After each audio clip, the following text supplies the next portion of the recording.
Good morning guys. So karon guys na namay karon din sa Kabula uphill guys. Hindi pa natapos ang 21 marathon, half marathon sa Price guys. So papinis pang ibang runner doon sa U-turn sa 21K. Bago sila pabalik doon sa finish line doon sa Oro Garden guys. So marami pa sila. Morning ma'am, okay ra ma'am.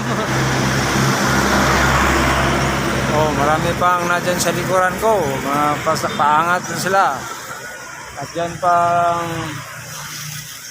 mga tapos ito ay mga 8 o'clock so siguro matapos tong half marathon nito ngayon araw dito sa Kabula.